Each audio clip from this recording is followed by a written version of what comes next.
Courage is the backbone of man. The man with courage has persistence. He states what he believes and puts it into execution. The courageous man has confidence. He draws to himself all the moral qualities and mental forces which go to make up a strong man. Whereas the man without courage draws to himself all the qualities of a weak man: vacillation, doubt, hesitancy, and unsteadiness of purpose. You can therefore see the value of concentration on courage. It is a most vital element of success. The lack of courage creates financial as well as mental and moral difficulties. When a new problem comes, instead of looking upon it as something to be achieved, the man or woman without courage looks for reasons why it cannot be done, and failure is naturally the almost inevitable result. This is a subject well worthy of your study. Look upon everything within your power as a possibility instead of as merely a probability, and you will accomplish a great deal more, because by considering a thing as impossible, you immediately draw to yourself all the elements that contribute to failure. Lack of courage destroys your confidence in yourself. It destroys that forceful, resolute attitude so important to success. The man without courage unconsciously draws to himself all that is contemptible, weakening, demoralizing, and destructive. He then blames his luck when he does not secure the things he weakly desires. We must first have the courage to strongly desire something. A desire to be fulfilled must be backed by the strength of all our mental forces. Such a desire has enough commanding force to change all unfavorable conditions. The man with courage commands, whether B is on the battlefield or in business life. What is courage? It is the will to do. It takes no more energy to be courageous than to be cowardly. It is a matter of the right training in the right way. Courage concentrates the mental forces on the task at hand. It then directs them thoughtfully, steadily, deliberately, while attracting all the forces of success toward the desired end. Cowardice, on the other hand, dissipates both our mental and moral forces, thereby inviting failure. As we are creatures of habits, we should avoid persons that lack courage. They are easy to discover because of their habits of fear in attacking new problems. The man with courage is never afraid. Start out today with the idea that there is no reason why you should not be courageous. If any fear thoughts come to you, cast them off as you would the deadly viper.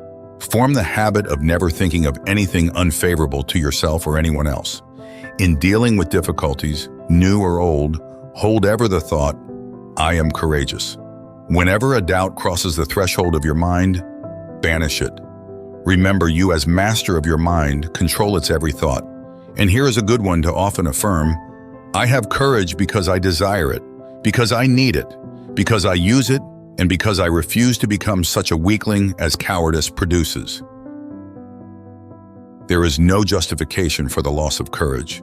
The evils by which you will almost certainly be overwhelmed without it are far greater than those which courage will help you to meet and overcome.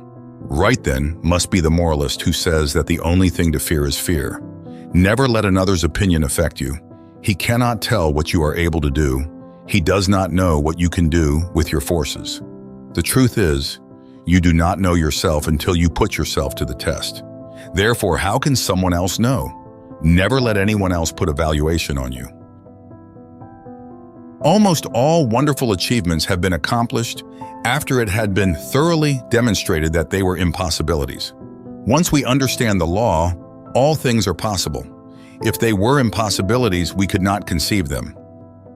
Just the moment you allow someone to influence you against what you think is right, you lose that confidence in yourself that inspires courage and carries with it all the forces which courage creates. Just the moment you begin to swerve in your plan, you begin to carry out another's thought and not your own. You become the directed and not the director. You forsake the courage and resolution of your own mind, and you therefore lack the very forces that you need to sustain and carry out your work. Instead of being self-reliant, you become timid, and this invites failure. When you permit yourself to be influenced from your plan by another, you are unable to judge as you should, because you have allowed another's influence to deprive you of your courage and determination without absorbing any of his in return, so you are in much the same predicament, as you would be in if you turned over all your worldly possessions to another without getting value received. Concentrate on just the opposite of fear, want, poverty, sickness, etc. Never doubt your own ability. You have plenty if you will just use it. A great many men are failures because they doubt their own capacity. Instead of building up strong mental forces, which would be of the greatest use to them, their fear thoughts tear them down. Fear paralyzes energy. It keeps us from attracting the forces that go to make up success. Fear is the worst enemy we have. There are few people that really know that they can accomplish much, or the full extent of their powers. But alas, it is only occasionally that you find a man that is aware of the great possibilities within him. When you believe with all your mind and heart and soul that you can do something, you thereby develop the courage to steadily and confidently live up to that belief. You have now gone a long way towards accomplishing it. The chances are that there will be obstacles, big and little, in your way, but resolute courage will overcome them, and nothing else will. Strong courage eliminates the injurious and opposing forces by summoning their masters, the yet stronger forces that will serve you. Courage is yours for the asking. All you have to do is to believe in it, claim it, and use it. To succeed in business, believe that it will be successful, assert that it is successful, and work like a beaver to make it so. Difficulties soon melt away before the courageous. One man of courage can fire with his spirit a whole army of men, whether it be military or industrial, because courage, like cowardice, is contagious. The man of courage overcomes the trials and temptations of life. He commands success. He renders sound judgment. He develops personal influence and a forceful character, and often becomes the mentor of the community which he serves. How to overcome depression and melancholia. Both of the former are harmful and make you unhappy. These are states that can be quickly overcome through concentrating more closely on the higher self. For when you do, you cut off the connection with the harmful force currents.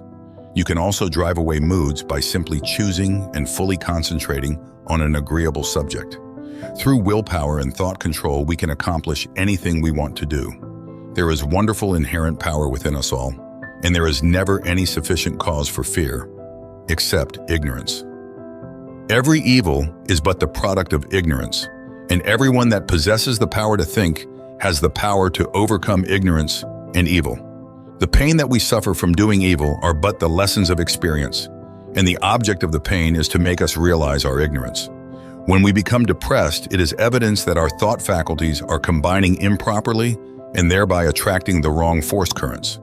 All that it is necessary to do is to exercise the will and concentrate upon happy subjects. I will only think of subjects worthy of my higher self and its powers.